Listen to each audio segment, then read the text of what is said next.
Good morning. www.andrewmarkmusic.com. Lowest of the low. This one's called Lingerie. Okay. You're on the wrong channel. You should go over to Piper Blush. There you go.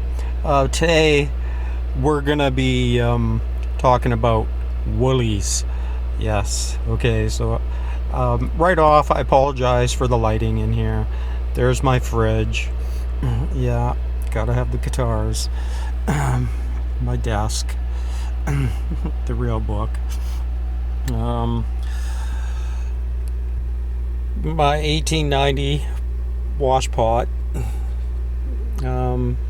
Okay. Oh yeah, we got the old classical songwriting guitar that I bought at 4 a.m. in Gastown many years ago, and I'm writing a song right now. The newest van life song is called 2 + 2 = 3. I'll get a rough demo up on it this week.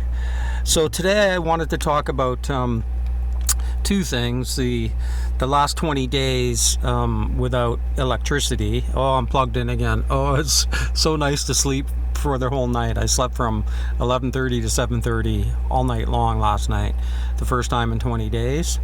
And I wanted to talk about my experience with the cost of living in a van.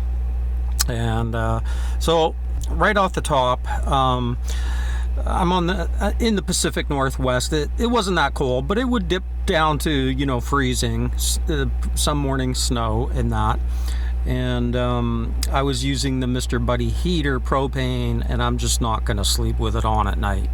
So it's a great little heater, inexpensive when it works. A great little heater when it works, and it's inexpensive. But I'm just not going to sleep with it on at night. So I would wake up, at least 2 times a night. Not that I was cold, and I'm going to get to that, but you got to keep the van dry and livable. You can't let moisture take over. And, I was certainly successful in that. The van is dry. But it meant for 20 nights getting up 2 or 3 times a night and firing up the heater for 10 or 15 minutes. Okay, so the first thing, now I'm plugged into electricity, so I don't use these now. But the first thing I'm going to show you is my -40 wool socks. Okay, so these I wore every night for those 20 nights. And then the second thing is, this is a wool hat. So I wore my wool hat, and you can see that it's kind of pegged there, and that would go to the front, which means all this can cover the back of my neck. So that's nice and toasty. And then I have the finest that I could find, the finest wool long johns. Okay, now the thing with these are very, very thin, and they don't itch. And then I have the same thing here. This is a wool top, and very, very thin and no itch. So that would be my first base layer. And then I have these very expensive heavy wool, which is my second layer here. Let's see if I can get a brand name here. Reigning Champ. So this is a very expensive second layer. So that's my PJs. At no time in this 20 days did I have to wear the bottoms. There were some times last winter when the power went out and it was freezing where I did. Now over here I have 3 layers. I think this is good to -20. I just have a basic comforter, right? And certainly when it's electricity, when I'm plugged in, that's all I need. Oops. And here, this is rated to -20. You're not going to see it too well, but it's a mummy bag. I usually don't go into it unless it's really, really cold. And then back there, you can't really see it, but it's a doubled up sleeping bag that I put over the comforter.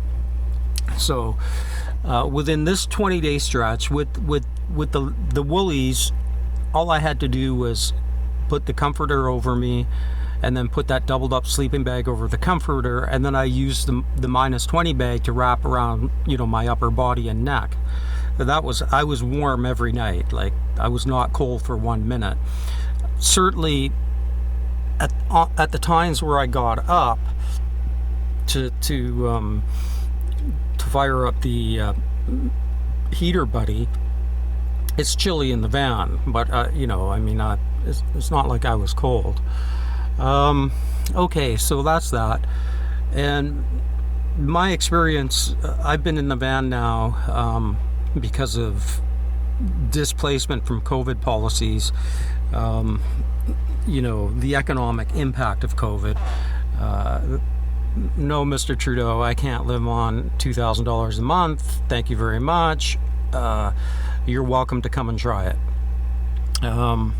So in an attempt to save any kind of financial life that I might have, I went into my van. But there's things that I didn't know. I won't go into one of them here, but I wouldn't have given up my long-term apartment if I had known these things. Okay, so I'm just going to use this 20-day period. Here, I have to give you some context. Behind my computer here is, I'll just turn this light off for a minute. That's a little Energizer power center. And to keep... Oh, that's $500, and for what I need, it's fantastic. It runs my max air fan all night. It's exactly what I need for my usage. And during this 20 days without electricity, I could power it up to 100% in about 2 hours of runtime. So I have it wired into my cigarette lighter. Charge. So it would charge in 2 hours of driving, generally speaking, maybe 2.5. And I estimate that costs me about $20 a day. The maximum I would drive is 3 hours to keep all my electric stuff charged: the computer, the phones, my lights, running the fan if I needed it, which I didn't during those times.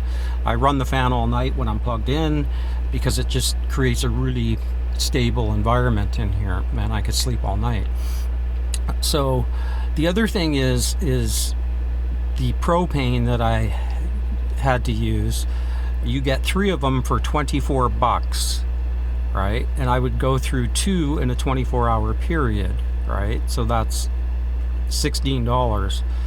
So if you take the 20 in gas, and I think I'm being conservative here, 20 in gas and $16 for that's $36, plus I paid for the campsite.